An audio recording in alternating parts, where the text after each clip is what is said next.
কে দিছে রে ওটা?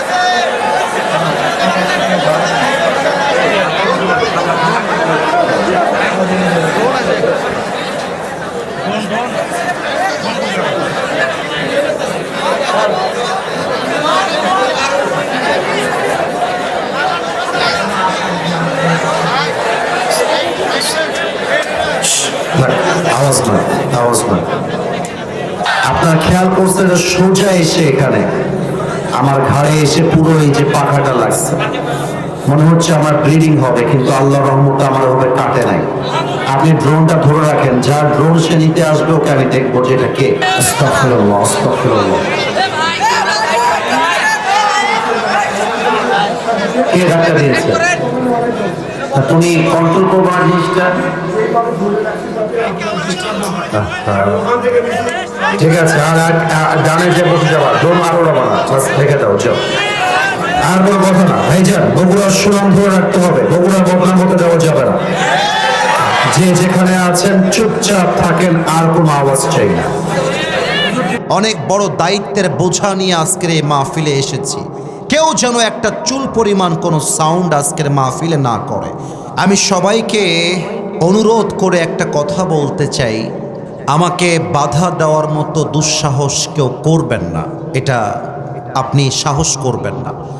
এর কারণ আমরা যে কথাগুলো মাহফিলে বলি, আমরা বাপ দাদার কথা বলি না, আমরা আল্লাহর কোরআন দিয়ে কথা বলি। এবং আমরা যদি দলিল ছাড়া কথা বলি, আপনি আমাকে ধরতে পারেন, নট আ বিগ ডিল।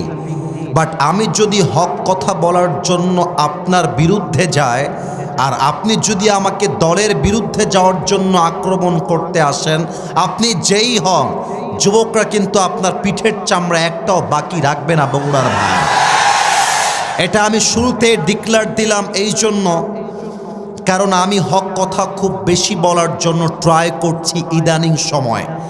আমি দেখতে পাচ্ছি অনেক লোক যারা মাহফিলে আসে, তাদের মধ্যে দুই একজন লোক হক কথা সহ্য করতে পারে না। তাদেরকে বলতে চাই, প্রিয় ভাই, তুমি মাথায় রাখবা, এটা 5 আগস্টের আগের বাংলাদেশ নয়, এটা 5 আগস্টের পরের বাংলাদেশ। এখানে আমরা হক কথা বলবো বুকের পাটাকে উঁচু করে। আরে আমরা বিশ্বাস করি, আমাদের শহীদ ওসমান হাদি শিখিয়ে দিয়ে গিয়েছে, বিড়ালের মতো 500 বছর বেঁচে থাকার কোনো দাম নাই, বাঁচতে হলে সিংহের মতো 1 ঘন্টা গর্জন দিয়ে আমরা বাঁচতে চাই। শহীদ ওসমান হাদি যদিও বা সে পৃথিবী থেকে বিদায় নিয়েছে, শহীদ হয়ে গিয়েছে, তবে তার চেতনা এখনো মরে যায় নাই। আমার বিশ্বাস আগামীকাল যেই সূর্য উঠবে, সেই সূর্য উঠবে ওসমান হাদির চেতনায়।